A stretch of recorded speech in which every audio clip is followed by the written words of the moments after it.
would visit me periodically. My foster mother, who was residing in Oakland then, explained to my family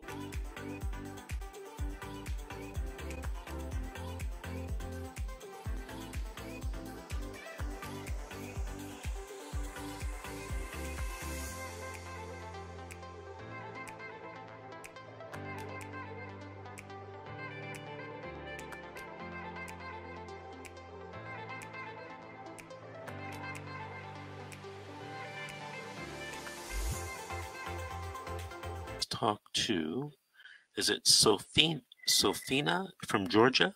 Hope I'm pronouncing that right. Sophonia? Yes, hello? Hello. Hi there. I'm calling from the state of Georgia, and I have a question. Go ahead. When I was 17, residing in Alameda County, city of Oakland, state of California, I was in foster care. And I had been in foster care for several years at that point. My mother would visit me periodically. My foster mother, who was residing in Oakland then, explained to my family that she needed the income and that she did not have any objections to me residing with a relative, so long as she continued to receive the income. My relative agreed. So one weekend, my mother picked me up from a relative and said that we would be going to Nevada to get me married to my, I suppose we could say, high school sweetheart. And my mother drove my then high school sweetheart, who was 18, and me at 17 to the state of Nevada, Carson City, Nevada, and signed a consent for me to be married. And I was married in a chapel. And my question is that when returning to California, their attitude at the foster home was, well, she's almost 18. So at 18, I moved in with my then spouse. And over the years, learning what I began to learn now, I would ask the question, who was at fault? Because I was on the watch of the foster care system. My parent was already then deemed irresponsible. The foster mother was allowing me to reside at a relative residence so long as they continued to receive the checks. Right. And that had continued. And I would just like to know, I am a multiracial matriarch at this point. I am not young anymore. I am a grandmother, and I've been an independent homeschooler since 1994, and I've raised a social worker. I've raised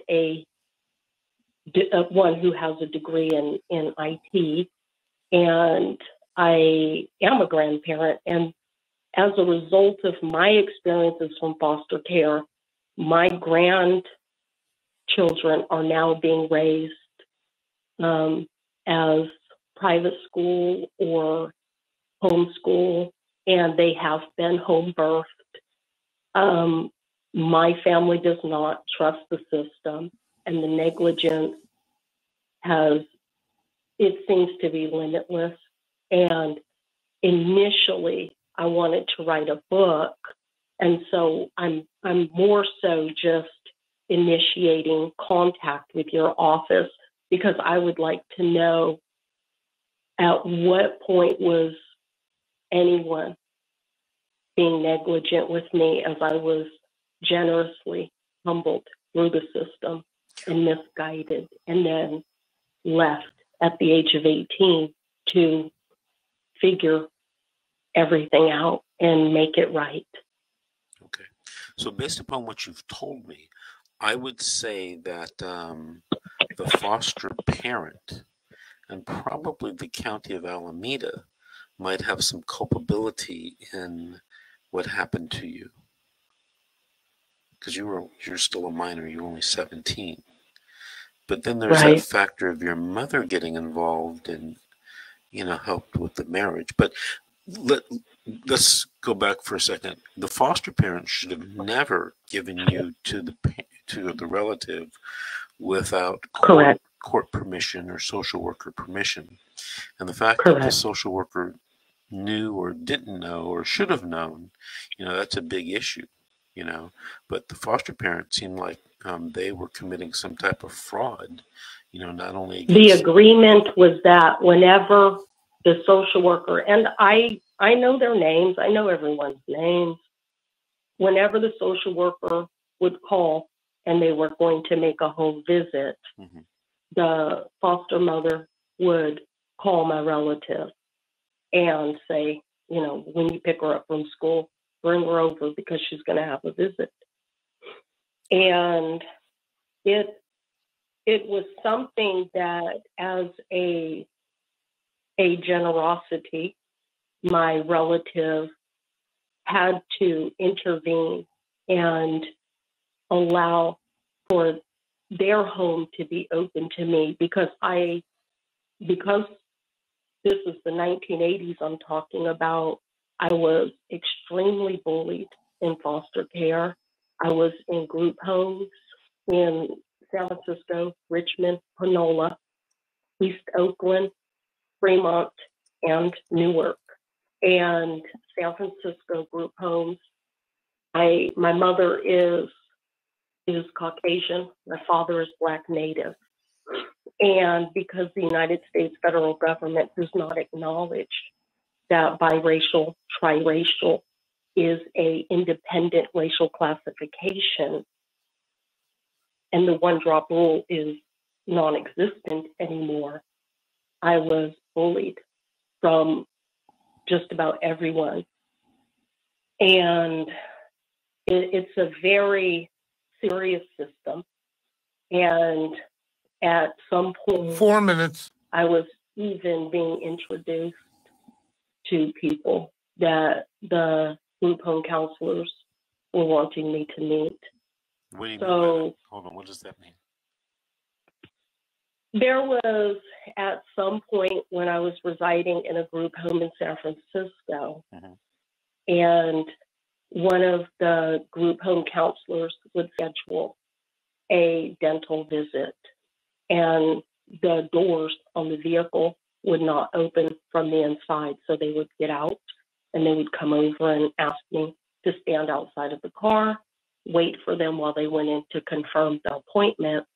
And at that point, a very, very well put together gentleman would approach, have friendly small talk, I suppose, give me a business card, and 3 let minutes. me know anytime that I needed to call and needed help, please call him.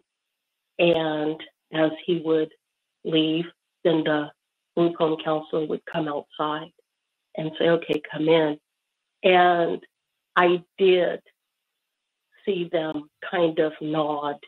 And of course, then I was a teenager, so I did not know anything about, was that just an acknowledgement of friendly passerby, or were they known by each other? And there are just several of those kinds of incidents that take place. And just everything confidential that happens that the parents are not ever informed of. At the 2 minutes. age of 15, I met my father at a bus stop accidentally, completely unknowingly. Hey, Sophina. And Sophina, uh-huh. got my engineer is telling me we're going to be coming up on another break, but I just want to say this to you. I would like to help you write that book. All right. Okay. Because I think people need to know what goes on in the foster care system. And from what I've heard and experienced in the last 33 years or 32 years, it's not what we think. It's not what people would generally think. So, Vina, I want to thank you for calling. Call me at the office, 888-888-6582 on Monday, and we'll talk, and I'll try to help you with that book. I want to thank you for calling in, and thank you for sharing your story. This is The Secret. Oh, we got a minute. Oh, okay. Sophina? Am I going to pay a retainer fee, or what am I going to expect? No, I'm going to try to help you write your book. Okay, excellent. To tell your story. I accept. To tell your story. That would be nice, even a joint venture. Okay. Yeah. On any diagnosis or medication or anything like that, I don't have a record. I've not ever been diagnosed for anything other than allergies. All right, Sophina, well, I'll be talking to you next week. This is The Secret, How to Fight CPS and Win, and we'll be right back after these messages and the news break.